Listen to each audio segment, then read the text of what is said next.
ونعوذ بالله من شرور أنفسنا ومن سيئات أعمالنا من يهده الله فلا مضل له ومن يضلله فلا هادي له وأشهد أن لا إله إلا الله وحده لا شريك له وأشهد أن محمدا عبده ورسوله يا أيها الذين آمنوا اتقوا الله حق تقاته ولا تموتن إلا وأنتم مسلمون يا أيها الناس اتقوا ربكم الذي خلقكم من نفس واحدة وخلق منها زوجها وبث منهما رجالا كثيرا ونساء واتقوا الله الذي تساءلون به والأرحام إن الله كان عليكم رقيبا يا أيها الذين آمنوا اتقوا الله وقولوا قولا سديدا يصلح لكم أعمالكم ويغفر لكم ذنوبكم ومن يطع الله ورسوله فقد فاز فوزا عظيما أما بعد فأعوذ بالله من الشيطان الرجيم بسم الله الرحمن الرحيم والذين آتيناهم الكتاب يعرفونه كما يعرفون أبناءهم وإن فريقا منهم ليكتمون الحق وهم يعلمون رب اشرح لي صدري ويسر لي أمري واحلل عقدة من لساني يفقهوا قولي رب زدنی علما آمین۔ حمد و ثنا، کبریائی و بڑائی اور تمام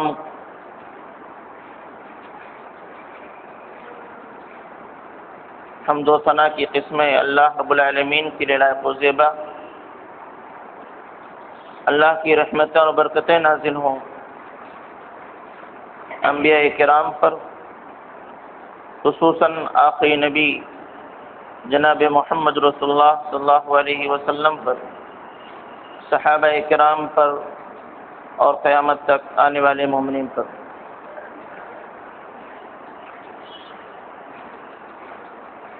معزز حاضرین،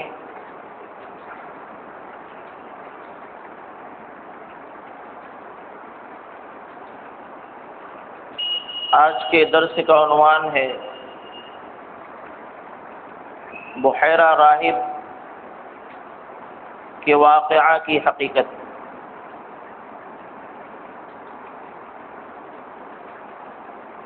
دراصل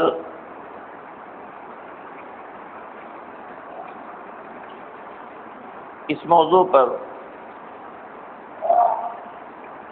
گزشتہ ہفتہ ہی درس ہونا تھا، لیکن اللہ کی مصلحت کی عین نماز کے وقت بڑی شدت کے ساتھ بارش ہوئی، جس کی وجہ سے پروگرام مؤخر کیا گیا۔ اس میں اللہ کی کیا مصلحت ہے وہ زیادہ بہتر جانتا ہے۔ ہم تو یہی سمجھتے ہیں کہ کچھ خیر کا پہلو تھا جس کی وجہ سے اللہ نے اس کو مؤخر کرایا۔ حضرات گرامی، بحیرہ راہب کا یہ واقعہ اس وقت پیش آیا تھا جب نبی کریم صلی اللہ علیہ وسلم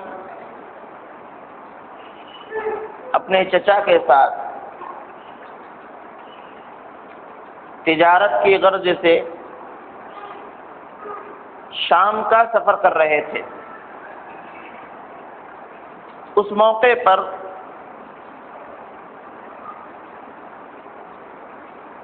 اس سفر کے دوران ایک راہب ملا جس کا نام تھا بحیرہ۔ اس نے آپ کو دیکھ کر کے کئی باتیں کہیں جس سے نبی کریم صلی اللہ علیہ وسلم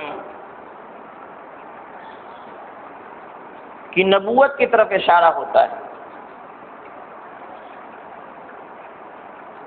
لیکن اسی واقعے کے اندر کچھ باتیں ایسی ہیں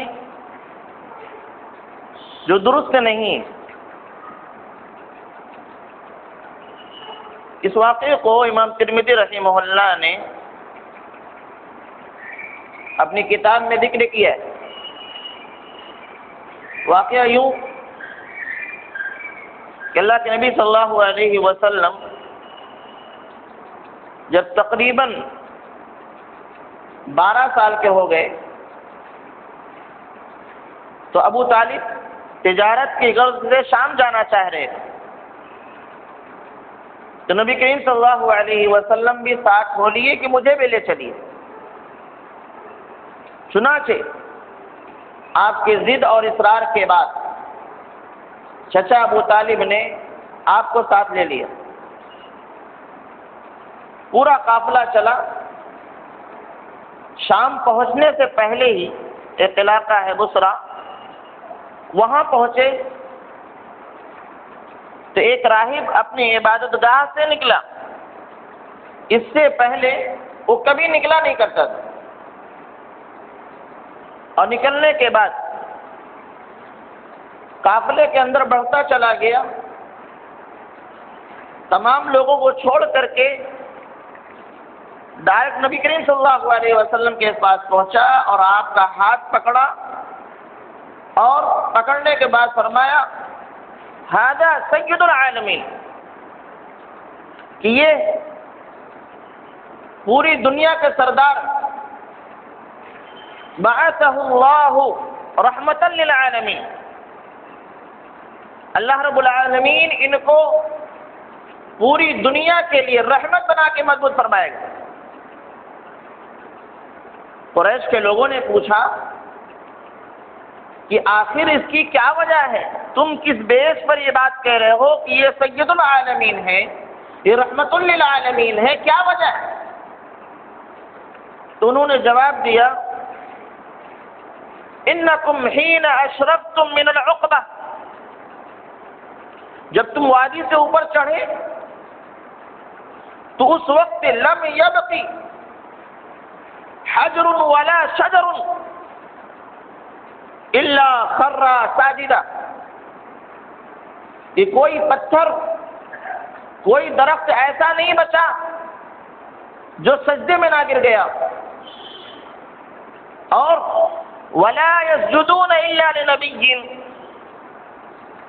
یہ شجر یہ حجر یہ درخت اور یہ پتھر صرف اور صرف نبی کو سجدہ کرتے ہیں۔ اتنا کہنے کے بعد راہب ان قافلہ والوں کے لیے ضیافت کا انتظام کرنے لگا، کھانا تیار کرایا اور بلایا کہ اب آئیے۔ چنانچہ سب لوگ آتے ہیں، دھوپ رہتی ہے تو لوگ تو آتے رہتے ہیں، نبی کریم صلی اللہ علیہ وسلم بھی 12 سال کے ہیں، جب یہ آتے ہیں تو ان پر بادل کا سایہ، چنانچہ وہ کہتے ہیں کہ دیکھو اس بادل کو، راہب کہتا ہے دیکھو اس بادل کو، انہی کا سایہ کر رہا ہے۔ اس کے بعد جب پہنچتے ہیں وہاں درخت رہتا، وہاں بیٹھتے ہیں تو درخت سایہ کرنے کے لیے ان کی جانب مائل ہو جاتا ہے، جھک جاتا ہے کہ نبی کریم صلی اللہ علیہ وسلم پر سایہ ہو جائے۔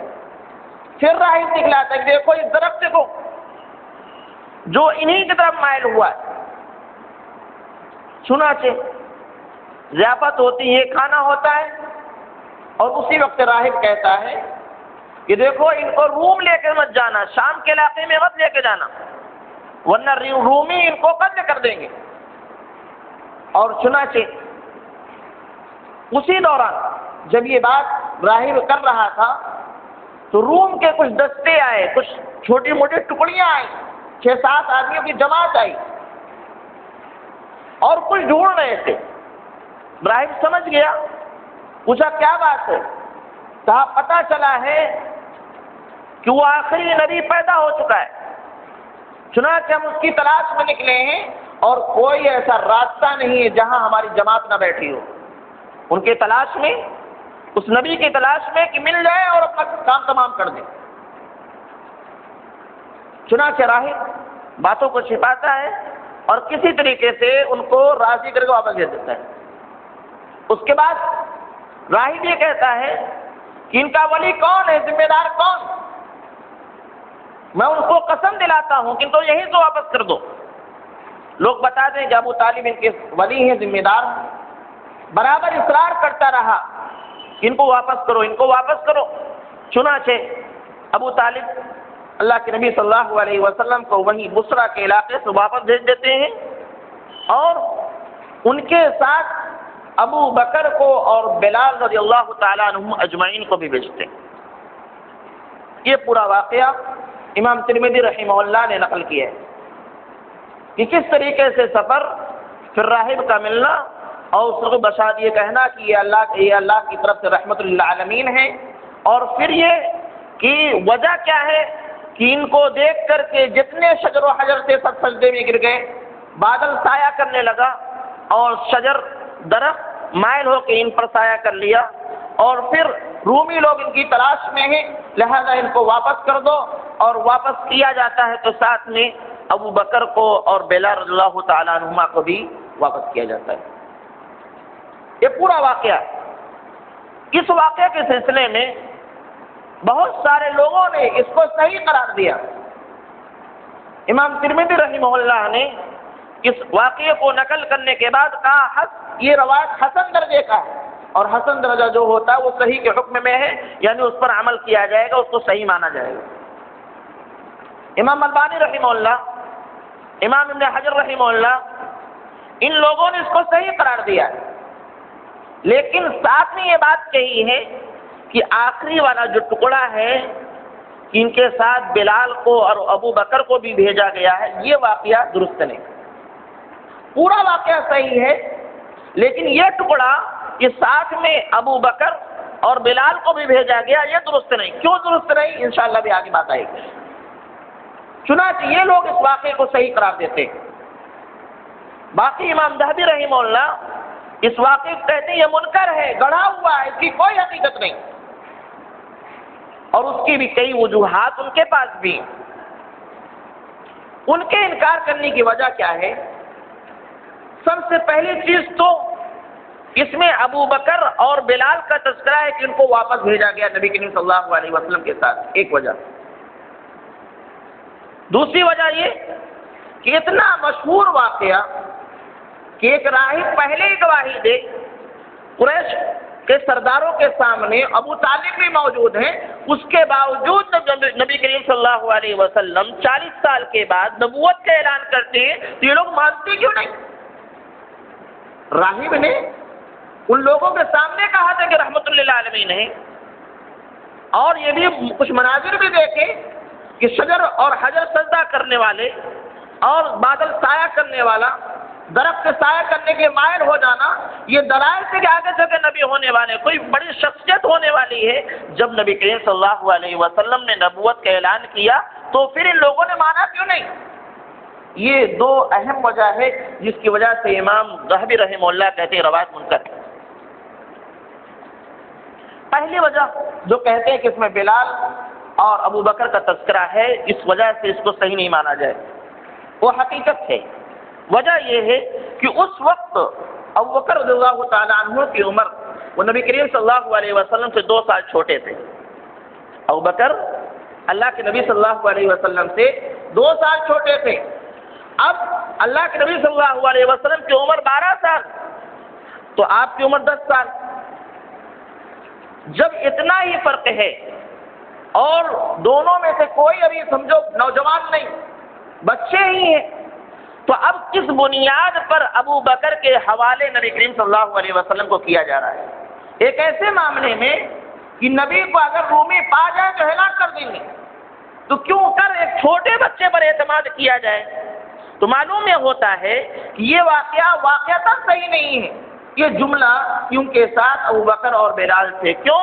اس وجہ سے کہ ابو بکر تو نبی کریم صلی اللہ علیہ وسلم سے چھوٹے تھے، اور چھوٹے آدمی پر بھروسہ نہیں کیا جا سکتا تھا اتنے اہم معاملے میں کہ لوگ تلاش میں کہ پائے تو قتل کر دے، اور ان کے سہارے ان کو نبی کریم صلی اللہ علیہ وسلم کو مکہ بھیجا جائے۔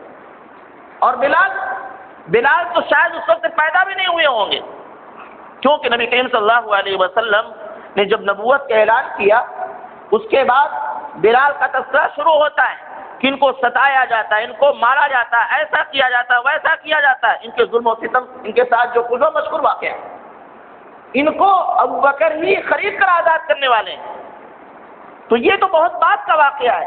تو اس بنیاد پر امام ذہبی رحمہ اللہ نے جو کہا کہ واقعہ صحیح نہیں، تو پورا واقعہ تو نہیں، لیکن یہ جملہ واقعہ تو صحیح نہیں ہے کہ اس میں ابو بکر اور بلال ساتھ میں تھے۔ دوسری بات یہ جس کی وجہ سے امام ذہبی رحمہ اللہ انکار کرتے ہیں وہ یہ کہ اتنا اہم واقعہ دیکھنے کے باوجود جب نبی کریم صلی اللہ علیہ وسلم نے نبوت کا اعلان کیا تو کفار مکہ نے مانا کیوں نہیں؟ ابو طالب نے کیوں نہیں مانا جبکہ دیکھا اپنے آنکھوں کے سامنے بھتیجے کا کارنامہ؟ تو اس کا جواب بالکل سیدھا سادہ ہے، یہ کیا واقعہ، اس سے بڑے بڑے واقعات ابو طالب نے دیکھے۔ نبی کریم صلی اللہ علیہ وسلم کے سلسلے میں اللہ کی مدد، اللہ رب العالمین کی جانب سے بہت سارے واقعات نبی کریم صلی اللہ علیہ وسلم کے سامنے ہوئے ہیں، ابو طالب نے دیکھا ہے، اور ابو طالب آپ کو سچا ہی مانا کرتے تھے۔ ان کا یہ ایمان نہیں تھا کہ میرا بھتیجا جو دعوت دے رہا ہے وہ غلط ہے، بلکہ ان کا ایمان درست تھا، اور یہ کہتے تھے کہ یہ سچا ہے، جو چاہو کرو ہم تمہارے ساتھ ہیں۔ لیکن ایمان کیوں نہیں لائے؟ اس بنیاد پر نہیں لائے کہ باپ دادا کا دھرم چھوٹ جائے گا، اس بنیاد پر نہیں لائے، ورنہ یہ بات نہیں تھی کہ آپ کو سچا نہیں جانتے تھے۔ تو بہرحال یہ واقعہ اس اعتبار سے امام ذہبی رحمہ اللہ نے بھی کہا کہ غلط ہے، تو ان کا یہ کہنا درست نہیں، اس وجہ سے اس سے بڑے بڑے واقعات ابو طالب نے دیکھا ہے، لیکن اس کے باوجود ایمان نہیں لائے۔ تو ایمان لانے کی یہ وجہ نہیں تھی کہ اپنے بھتیجے کو غلط مانتے تھے، بلکہ اصل وجہ یہ تھی کہ وہ اپنے باپ دادا کے دھرم کو چھوڑنا نہیں چاہتے تھے۔ تو بہرحال یہ واقعہ چاہے کوئی صحیح کہے چاہے غلط کہے، اس سے بھی ہٹ کر چند باتیں ہم لینا چاہیں گے کہ اس واقعے کے اندر جو نبی کریم صلی اللہ علیہ وسلم کی فضیلت پر دلالت کرنے والی چیزیں اس کو لیتے ہیں کہ یہ واقعہ کیا صرف اسی میں ہے یا اور مقامات پر بھی ہے۔ مثال کے طور پر اس میں یہ تذکرہ کہ اس راہب نے پہچان لیا کہ نبی کریم صلی اللہ علیہ وسلم یہی ہونے والے ہیں، یہی رحمت للعالمین، یہ ایک واقعہ اس کے اندر ہے۔ اگر اس کے اندر نہ بھی ہوتا تو کیا یہ بات مانی جائے کہ اہل کتاب کو نبی کریم صلی اللہ علیہ وسلم کی پہچان تھی یا نہیں؟ جیسا کہ اس واقعے میں پتہ چل رہا ہے کہ راہب نے پہچان لیا، وہ اہل کتاب میں سے تھا، تو کیا اسی واقعے میں اس کا تذکرہ ہے یا کسی اور جگہ پر بھی تذکرہ ہے؟ قرآن کریم میں آپ پڑھیں گے تو اللہ رب العالمین نے فرمایا کہ والذین آتیناہم الکتاب یعرفونہ کما یعرفون ابناءہم وَإِنَّ فَرِيقًا مِّنْهُمْ لَيَكْتُمُونَ الْحَقَّ وَهُمْ يَعْلَمُونَ۔ اللہ فرماتا ہے کہ جن لوگوں کو کتاب دی گئی، یعنی اہل کتاب یہود و نصارہ، وَالَّذِينَ آتَيْنَاهُمُ الْكِتاب، جن کو کتاب دی گئی، يَعْرِفُونَهُ، وہ نبی کریم صلی اللہ علیہ وسلم کو پہچانتے ہیں، کتنا؟ كَمَا يَعْرِفُونَ أَبْنَاءَهُمْ، جس طریقے سے وہ اپنے بچوں کو پہچانتے ہیں، اپنے بیٹوں کو پہچانتے ہیں۔ ایک باپ اپنے بیٹے کو پہچاننے میں شک میں نہیں رہتا کہ میرا بیٹا ہے یا نہیں، بالکل یقین ہوتا کہ میرا بیٹا ہے۔ اللہ فرماتا ہے کہ اہل کتاب کو اتنا ہی پتہ ہے نبی کریم صلی اللہ علیہ وسلم کے سلسلے میں جتنا کہ وہ اپنی اولاد کو پہچانتے ہیں، اتنا پہچاننے والے ہیں۔ تو اگر اس واقعے میں یہ بات نہ بھی ہوتی تو یہ سچائی ہے کہ اہل کتاب نبی کریم صلی اللہ علیہ وسلم کے بارے میں جانتے تھے، یہی اہل کتاب ہونے والے اور یہی نبی ہونے والے، اور ان کی کتابوں میں نبی کریم صلی اللہ علیہ وسلم کے متعلق پوری صفات مذکور ہے کہ ایسے ہوں گے ایسے ہوں گے ایسے ہوں گے، اور وہ خاتم النبوہ نبی کریم صلی اللہ علیہ وسلم کے پیٹ پر ابری ہوئی ایک چیز تھی، اس کو خاتم نبوہ کہا جاتا ہے، ان کی کتابوں میں مذکور۔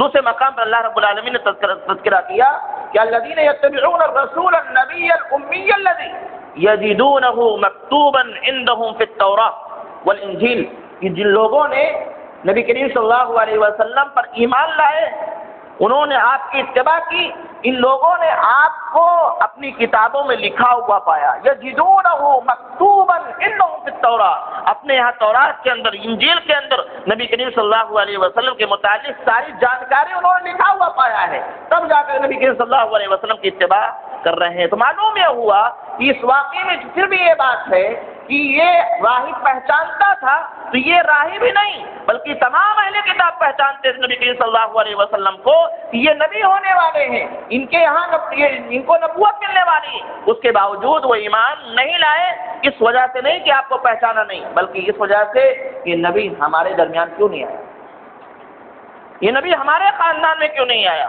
ہمارے قبیلے میں کیوں نہیں آیا، بنو اسرائیل میں کیوں نہیں آیا، اس حسد کی وجہ سے وہ ایمان نہیں رہے، ورنہ ایسا نہیں کہ نبی کریم صلی اللہ علیہ وسلم کو نہیں پہچانتے تھے۔ اس واقعے جہاں ایک بات یہ معلوم ہوئی کہ اہل کتاب نبی کریم صلی اللہ علیہ وسلم کو مانتے تھے، تو اگر یہ واقعہ غلط بھی ہو جائے تو دوسری جگہ یہ ثابت ہوتا ہے کہ اہل کتاب نبی کریم صلی اللہ علیہ وسلم کو مانتے تھے۔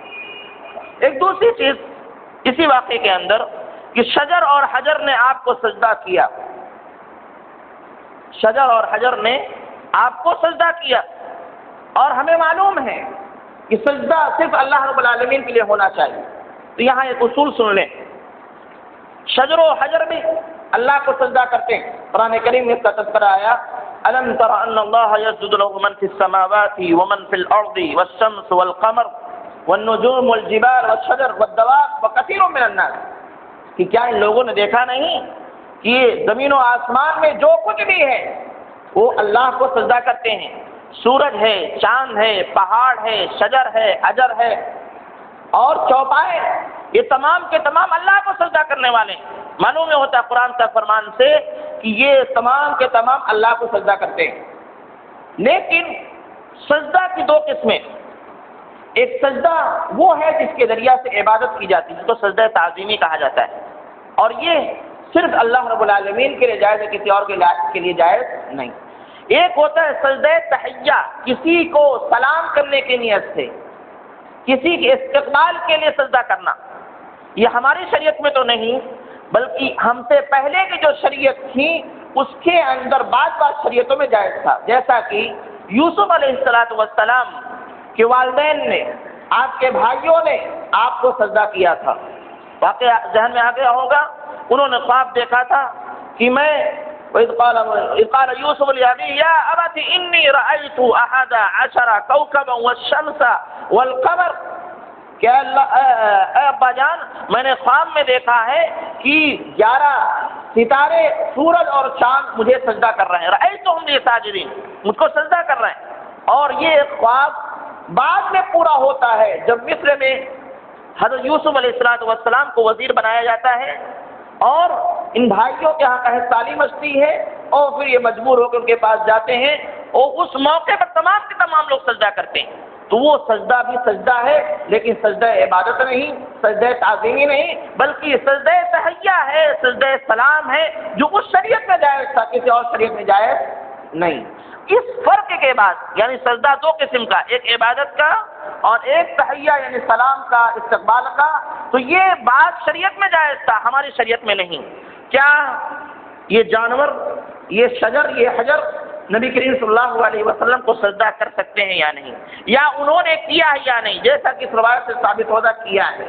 ہم جب اس کا مطالعہ کرتے ہیں اس کو لے کر کے نبی کریم صلی اللہ علیہ وسلم کی زندگی میں کیا کوئی ایسا واقعہ ہے کہ سب جانوروں نے یا درختوں نے آپ کو سجدہ کیا ہے یا نہیں، تو بظاہر سجدے کی کیا کیفیت ہے وہ ہم کو نہیں ملتی۔ جیسے ہم سجدہ کرتے ہیں، ہاتھ ٹیک کر کے، گھٹنے ٹیک کر کے سر کو جھکا دیتے ہیں، یہ طریقہ یا کوئی طریقہ ایسا کچھ ملتا نہیں۔ ایک واقعہ ہے مسند احمد کا کہ اللہ کے نبی صلی اللہ علیہ وسلم کو خبر دی گئی کہ ایک صحابی کا اونٹ بگڑ گیا ہے، یعنی بوکھلایا ہوا ہے، جو بھی قریب جاتا ہے اس کو کاٹتا ہے۔ اللہ کے نبی صلی اللہ علیہ وسلم کو اس کی اطلاع ہوئی تو آپ گئے اور چاہا کہ بڑھیں۔ لوگوں نے کہا اللہ کے نبی آپ آگے مت جائیے، وہ لوگوں کو ویسے ہی کاٹتا ہے جیسے کتا انسان کو کاٹتا ہے۔ تو نبی کریم صلی اللہ علیہ وسلم نے فرمایا مجھے اس سے کوئی خوف نہیں، چنانچہ آپ آگے بڑھتے ہیں۔ آپ کا آگے بڑھنا ہوتا ہے کہ وہ اونٹ آگے آتا ہے آپ کے سامنے اور بیٹھ جاتا ہے، اپنی گردن کو آپ کے سامنے رکھ دیتا ہے، لمبی گردن ایسے بچھا دیتا ہے۔ نبی کریم صلی اللہ علیہ وسلم اس کے سر پر ہاتھ پھیرتے ہیں اور ایک دم وہ سیدھا ہو جاتا ہے اور پکڑ کر کے اونٹ کو اس کے مالک کے حوالے کر دیتے ہیں۔ نبی کریم صلی اللہ علیہ وسلم اس کے بعد فرماتے ہیں کہ مجھ کو تمام چیزیں پہچانتے ہیں، حجر شجر تمام لوگ پہچانتے ہیں، سوائے گناہگار انسانوں کے اور نافرمان جن کے. یعنی یہی دو ایسے قوم ہیں جو رسول کی رسالت کا انکار کرتی ہیں. بقیہ دیگر مخلوقات اللہ کے نبی صلی اللہ علیہ وسلم کو پہچانتی. اس کو دیکھنے کے بعد صحابہ کرام کہتے ہیں اللہ کے نبی جب آپ کو جانور سجدہ کرتے ہیں، یعنی اس عمل کو، یعنی آ کر کے وہ اونٹ نے اپنی گردن رکھ دی، آپ نے اس کے سر پہ ہاتھ پھیرا، اس گردن کے رکھنے کو صحابہ کرام نے کہا کہ اللہ کے نبی اگر آپ کو جانور سجدہ کر سکتے ہیں تو ہم تو بدرجہ اولا اس کے مستحق ہے کہ آپ کو سجدہ کریں. یعنی جب جانور آپ کو سجدہ کر سکتا ہے تو انسانوں کو بھی آپ کو سجدہ کرنا چاہیے. اللہ کے نبی صلی اللہ علیہ وسلم نے فرمایا کہ اگر ایک انسان کو کسی انسان کے لیے سجدے کی اجازت ہوتی، درست ہوتا، تو میں حکم دیتا کہ بیوی اپنے شوہر کو سجدہ کرے. اگر جائز ہوتا، سنیں، سجدہ تحیہ ہی صحیح، سجدہ سلام ہی صحیح، اگر جائز ہوتا کہ ایک انسان کسی انسان کو سجدہ کرے تو میں حکم دیتا کہ شوہر کو اس کی بیوی سجدہ کرے، لیکن جائز نہیں. معلوم یہ ہوا کہ اس واقعے سے پتہ چلتا ہے کہ جانوروں کی اس عمل کو صحابہ کرام نے سجدہ سمجھا تھا، لیکن سجدہ کون سا؟ سجدہ تحیہ ہے، سجدہ سلام ہے. اور انسان ایک دوسرے کو سجدہ کرے یہ کسی بھی طور پر درست نہیں. جب نبی کے لیے درست نہیں، کسی کے لیے بھی درست نہیں. کیونکہ آپ نے وہی بات کہی تھی کہ اگر ایک انسان کے لیے درست ہوتا تو میں حکم دیتا کہ کوئی شوہر کو اس کی بیوی سجدہ کرے. آج معاملہ بہت الٹا ہے کہ انسان ہو کر کے، انسان تو چھوڑو، جانوروں کو اور نہ جانے کس کو لوگ سجدہ کرتے ہیں. اور یہی کہتے ہیں سجدہ تعظیمی ہے، سجدہ تحیہ ہے. ہم ان کی عبادت تھوڑی نہ کرتے ہیں، ہم ان کے احترام میں جھک جاتے ہیں. اور ایک دم حقیقی بات کہ ایک جناب آئے اور ان کے سامنے ان کی مریدنی ان کے سامنے سجدہ کی، جس طریقے سے اللہ رب العالمین کے سامنے سجدہ کیا جاتا ہے. اور جناب نے کچھ بھی برا نہیں کہا، کچھ بھی نہیں کہا، باقاعدہ ہاتھ پھیر کے اٹھا کے چلے گئے. جب نبی کو سجدہ کرنا جائز نہیں تو نبی کے علاوہ کتنا بھی بڑا عالم ہو، امام ہو، بزرگ ہو، کوئی بھی ہو، اس کو سجدہ نہیں کیا جا سکتا. بہرحال اس واقعے سے یہ بات ملی کہ اگر اس واقعے میں یہ بات نہ بھی ہوتی کہ آپ کو شجر حجر نے سجدہ کیا تو اس واقعے سے پتہ چل سکتا ہے کہ سجدہ تحیہ، سجدہ سلام جانوروں نے آپ کو کیا اور سلام پتھروں نے آپ کو کیا. اللہ کے نبی جناب محمد رسول اللہ صلی اللہ علیہ وسلم نے فرمایا کہ میں مکہ میں اس پتھر کو جانتا ہوں، میں مکہ میں اس پتھر کو جانتا ہوں جو نبوت سے قبل مجھ کو سلام کیا کرتا تھا. مسلم کی روایت ہے. میں اس پتھر کو جانتا ہوں جو نبوت سے قبل مجھ کو سلام کرتا تھا اور آج بھی جانتا ہوں. ایک دوسری روایت میں کہ میں اس پتھر کو جانتا ہوں جو بعثت کے زمانے میں جب نبی بنایا گیا ہو اس زمانے میں مجھ کو سلام کرتا تھا اور آج بھی جانتا ہوں. تو یہ شجر اور حجر نبی کریم صلی اللہ علیہ وسلم کو سلام کیا کرتے تھے. اس جانور کا معاملہ آپ کے سامنے آیا تو سجدے کی شکل میں سلام کیا اور اس پتھر نے آواز کے ذریعے سے سلام کیا. یہ سب اللہ رب العالمین اپنے نبی کو، چونکہ آگے چل کے آپ کو نبی بنانا ہے تو کچھ اشارے کنائے دے رہا ہے کہ لوگوں یہ کوئی معمولی شخصیت نہیں بلکہ یہ عظیم شخصیت ہے. اور آگے چل کر کے جب اس کو نبوت دی جائے تو اس میں شک کی کوئی گنجائش نہ رہے. یہ کوئی معمولی شخصیت، بڑی شخصیت ہے. اسی طریقے سے اسی واقعے کے اندر یہ بھی بات کہ شجر درخت مائل ہو گیا سایہ کے لیے، کیا یہ ممکن ہے؟ اللہ کے نبی جناب محمد رسول اللہ صلی اللہ علیہ وسلم، حضرت جابر کی روایت ہے کہ ایک موقع پر سفر کے دوران نبی کریم صلی اللہ علیہ وسلم سوچے کہ جا کے قضاء حاجت کریں، لیکن کوئی آڑ نہ ملا جس کے آڑ میں ہو کر قضاء حاجت کی جائے. تو کیا کیا؟ آپ نے دیکھا کہ میدان کی دونوں طرف دو درخت ہیں. چنانچہ آپ ایک درخت کے پاس گئے اور اس کی ٹہنی پکڑی اور کہا انقیدی باذن اللہ کہ تم میری اطاعت کرو اللہ کے حکم سے، تم میری اطاعت کرو اللہ کے حکم سے. چنانچہ اس کو کھینچ کے ایسے کیا، اس کنارے پر اس کو کھینچ کے یہاں تک لائے اور اس کے بعد اس کنارے میں جو درخت تھا اس کے بعد بھی گئے اور یہی جملہ انقضی علیہ باذن اللہ اللہ کے حکم سے تم میری اطاعت کرو، چنانچہ اس کی ٹہنی کو کھینچا، اس طریقے سے دونوں ٹہنیاں مل گئی اور نبی کریم صلی اللہ علیہ وسلم قضاء حاجت کی۔ صحیح واقعہ ہے۔ تو اگر اس واقعے میں یہ بات نہ بھی ہوتی اور واقعہ صحیح ثابت نہ بھی مانا جائے تو یہ تو ہے کہ نبی کریم صلی اللہ علیہ وسلم کے لیے یہ تمام چیزیں ہوئی ہیں۔ نبی کریم صلی اللہ علیہ وسلم کے لیے شجر حجر ان لوگوں نے اپنی خدمات پیش کی ہیں، اور اللہ کے نبی نے فرمایا ہے کہ مجھ کو تمام کی مخلوقات جانتی ہیں، پہچانتی کہ نبی ہونے والے ہیں، اگر نہیں پہچانتے تو گناہ گار انسان ہے یا نافرمان جن۔ اس بنیاد پر یہ واقعہ اگرچہ صحیح نہ ہو لیکن اس سے نکلنے والی جو بات ہے وہ درست ہے کہ نبی کریم صلی اللہ علیہ وسلم کے لیے شجر یعنی درخت سائے کیا کرتے تھے، یہاں تابع ہیں اللہ رب العالمین اور اللہ کے نبی صلی اللہ علیہ وسلم نے دیکھی کیا جملہ فرمایا کہ کسی کو یہ شک نہ ہو کہ یہ شجر یہ حجر میرے تابع ہیں، بلکہ یہ کہا انقضی علیہ باذن اللہ، اللہ کے حکم سے تم ایسا ہو جاؤ، میرے حکم سے نہیں۔ اب اللہ کے حکم کا معاملہ ہے، اللہ جو چاہے جس کو چاہے جیسے چاہے وہ کرا دے۔ پتھر سے آواز نکلے کوئی کمال کی بات نہیں، جب اللہ چاہتا ہے تو اللہ کا کمال ہو تو اللہ کی قدرت ہے۔ ان اللہ علی کل شیء قدیر۔ پتھر بولتا ہے، پتھر دوڑتا بھی ہے، شاید آپ کے ذہن میں واقعہ آ گیا ہو، پتھر دوڑتا بھی ہے۔ حضرت موسیٰ علیہ السلام ایک موقع میں نہا رہے تھے، کپڑوں کو اتار کر کے اور اپنا کپڑا پتھر پہ رکھے، اللہ کی مصلحت تو پتھر وہ کپڑا لے کے بھاگا، وہاں ایک مصلحت مستفسر نہیں جانا چاہتا۔ تو میں یہ بتانا چاہتا ہوں پتھر بولا، پتھر چلتا بھی ہے لیکن اللہ کے حکم سے، اللہ کے حکم، اللہ جس کو چاہے قوت گویائی دے دے۔ آج ہمارے ہاتھ یہ پیر بولتے نہیں ہیں، ان سے آواز نہیں نکلتی، لیکن قیامت کے دن اللہ ان کو قوت گویائی دے گا اور یہ بولیں گے اور اپنے ہی کے خلاف جو ہے گواہی دیں گے کہ اللہ اس نے اس ہاتھ سے یہ کام کیا، اس پیر سے پیر گواہی دے گا، اللہ میرے ذریعہ کس نے یہ طرف قدم اٹھایا، یہ زبان گواہی دے گی، یہ کان گواہی دیں گے، یہ آنکھیں گواہی دیں گے۔ کوئی کہے کہ کیسے ہو سکتا پتھر بولے، تو اس کے لیے سیدھا جواب ہے کہ اگر اللہ چاہ لے تو کوئی بعید نہیں، ان اللہ علی کل شیء قدیر۔ بہرحال یہ ایک واقعہ بحیرہ راہب کے متعلق جس میں بہت سارے لوگوں نے کہا صحیح ہے، بہت سارے لوگوں نے کہا غلط ہے، ان سے ہٹ کر کے ایک بات یہ کہ اگر غلط مان بھی لیا جائے تو اس میں سے جو اللہ کے نبی صلی اللہ علیہ وسلم کی فضیلت کی چیز ہے وہ دوسری ذرائع سے ثابت ہے، دوسرے موقع پر نبی کریم صلی اللہ علیہ وسلم کے ساتھ وہ تمام چیزیں پیش آئی۔ ایک چیز اور، وہ آخری بات، اس واقعے کو عیسائیوں نے بہت اچھالا ہے، اس پر عیسائی لے کر کے مسلمانوں کے خلاف اعتراض کیا، کیا کہ چونکہ نبی صلی اللہ علیہ وسلم سے ملاقات راہب سے ہوئی تھی تو اسی ملاقات میں راہب نے ان کو بہت ساری چیزیں سکھلا دی تھی، آگے چل کر کے جب یہ نبی ہوئے اور لوگوں کو دعوت دینا شروع کیا توحید کی، عقیدے کی، عبادت کی، شرک سے بچنے کی، تو یہ ان کا کمال نہیں، یہ ان کے استاد کی سکھلائی ہوئی بات تھی، یعنی اس راہب نے اتنی باتیں سکھلا دی تھی۔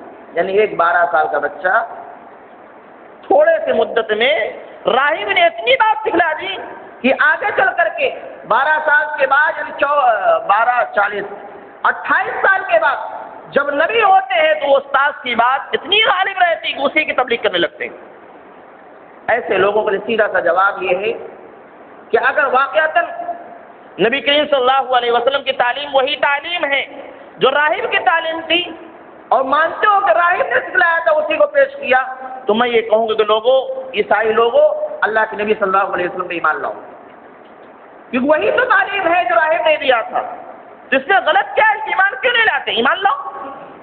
جب وہی تعلیم ہے اور یہ کہتے ہو اسی استاد کے سکھلایا ہوا ہے تو آج ایمان لانے میں کیوں پریشانی ہو رہی؟ باتیں تو وہی، پھر آپ کو تسلیم چھوڑنا پڑے گا، عیسیٰ ابن مریم کو اللہ کا بیٹا کہنا چھوڑنا پڑے گا اور اکیلے اللہ کی عبادت کرنی ہوگی۔ اگر انہی کی سکھلائی ہوئی باتیں تھیں، عیسائی میں تو ہے کہ عیسیٰ اللہ کے بیٹے ہیں اور اللہ ایک نہیں بلکہ 3 ہیں، تو پھر شریعت اسلامیہ کے اندر تو سیدھا ہے کہ اللہ ایک ہے۔ تو بہرحال اس واقعے کو لے کر کے عیسائیوں نے بہت اچھالا اس کو اور یہ ثابت کرنے کی کوشش کی کہ نبی کریم صلی اللہ علیہ وسلم بعد میں جب نبوت کا اعلان کرتے ہیں تو اس موقع پر تمام تر باتیں وہی ہوتی جو راہب سکھلاتا ہے، لیکن حقیقت ایسا کچھ نہیں۔ اللہ رب العالمین پورا واقعہ ہے کہ اللہ رب العالمین کس طریقے سے حضرت جبریل کو بھیجا کرتا تھا، آیتیں لے کر کے، فرمان لے کر کے، پھر ایسے ایسے تمام واقعات شاہد ہیں۔ اس طرح کی باتوں میں آنے کی ضرورت نہیں۔ اللہ سے دعا ہے ہمیں کہنے سننے عمل کی توفیق دے، ہمیں سیدھا سچا راستہ دکھائے، اس طرح کی کٹ حجتیوں سے بچائے، ہمیں نبی کریم صلی اللہ علیہ وسلم کے طریقے کے مطابق زندگی گزارنے والا بنا۔ آمین تقبل رب العالمین۔ السلام علیکم و رحمۃ اللہ وبرکاتہ۔